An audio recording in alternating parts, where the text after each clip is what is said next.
എല്ലാവർക്കും അടുക്കള രുചിയിലേക്ക് വീണ്ടും സ്വാഗതം. ഇന്നുണ്ടാക്കാൻ പോകുന്നത് ബീഫ് കട്ട്ലറ്റ് ആണ്. അതിനായിട്ട് 1/4 കിലോ ബീഫ് കഴുകി വൃത്തിയാക്കി എടുത്തിട്ടുണ്ട്. അതിൽ സ്വല്പം മഞ്ഞൾപ്പൊടിയും സ്വല്പം ഉപ്പും കൂടെ ഇട്ടിട്ടുണ്ട്. ഇനി ഇത് കുക്കറിൽ വെച്ച് ഒന്ന് വേവിച്ചെടുക്കാം. വേവിച്ചെടുത്ത ബീഫ് മിക്സിയിലിട്ട് അടിച്ചെടുത്തിട്ടുണ്ട്.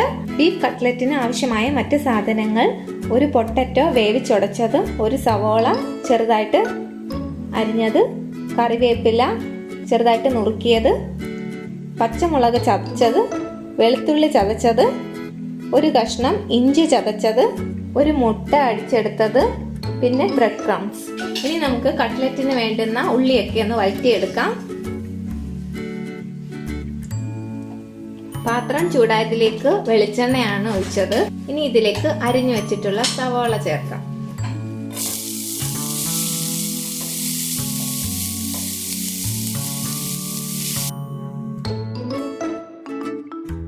ഇനി ഇതിലേക്ക് ഇഞ്ചി ചതച്ചത് ഇടാം.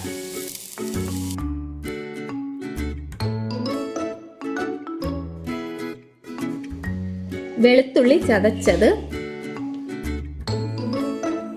2 പച്ചമുളക് ചതച്ചത്,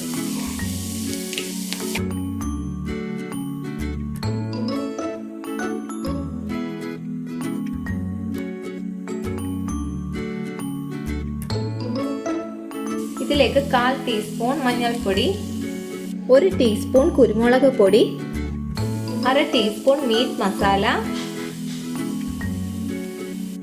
1/2 ടീസ്പൂൺ കാശ്മീരി മുളക് പൊടി.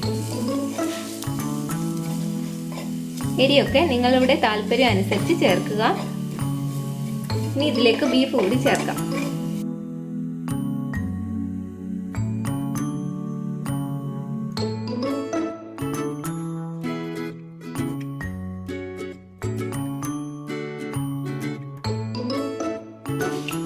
ഇനി ഇതിലേക്ക് ആവശ്യത്തിന് ഉപ്പ്.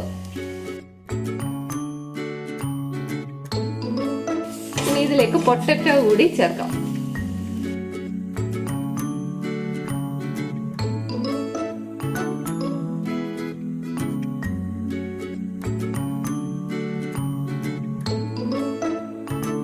ഇനി കറിവേപ്പില കൂടി ഇടാം.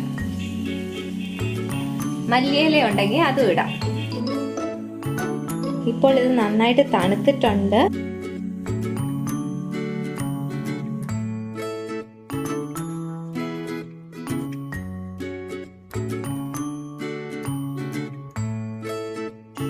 ഇതുപോലുള്ള ഉരുളകളായിട്ട് ഉരുട്ടിയ ശേഷം ഇഷ്ടമുള്ള ഷേപ്പിൽ എടുക്കുക.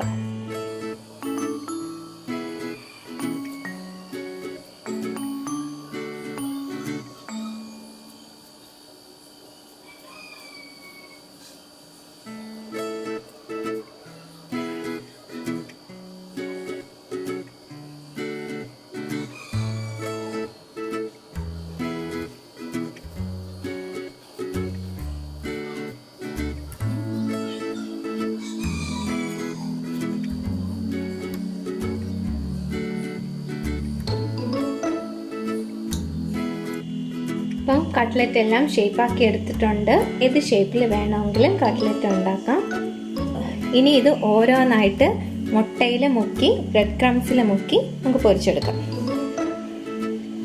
ഇതുപോലെ മുട്ടയിൽ മുക്കി ബ്രെഡ് ക്രംസിൽ പൊതിഞ്ഞെടുക്കുക. അങ്ങനെ ചെയ്യുമ്പോൾ നമ്മുടെ വലത്തെ കൈയിലെ ഈർപ്പം ബ്രെഡ് ക്രംസിൽ വരരുത്. ഇടത്തെ കൈ ഉപയോഗിച്ച് അങ്ങനെ ചെയ്യുക. അല്ലെങ്കിൽ ഒരു ഫോർക്ക് ഉപയോഗിച്ച് കട്ട്ലറ്റ് മുട്ടയിൽ നിന്ന് എടുത്ത ശേഷം ബ്രെഡ് ക്രംസിൽ പൊതിഞ്ഞെടുക്കുക.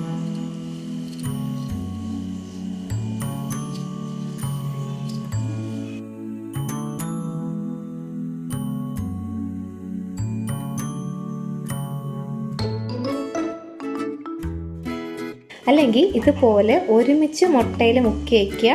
അതിനുശേഷം ബ്രെഡ് ക്രംസിൽ പൊതിഞ്ഞെടുത്താൽ മതി.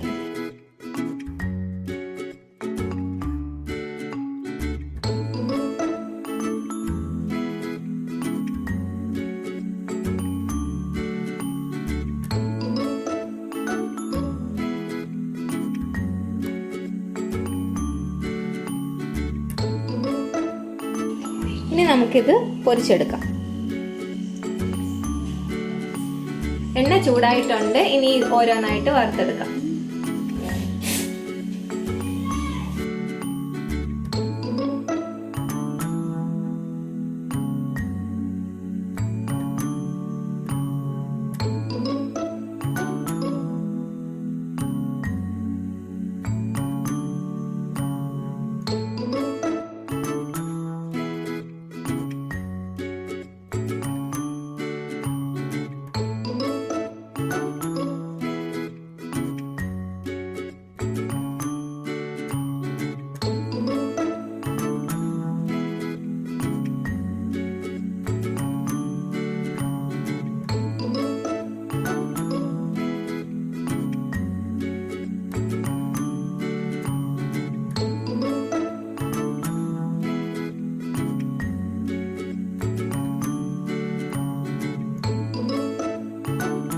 ഇപ്പോൾ കട്ട്ലറ്റിൻ്റെ 2 വശവും പാകമായിട്ടുണ്ട്. ഇനി ഇത് എണ്ണയിൽ നിന്ന് മാറ്റാം.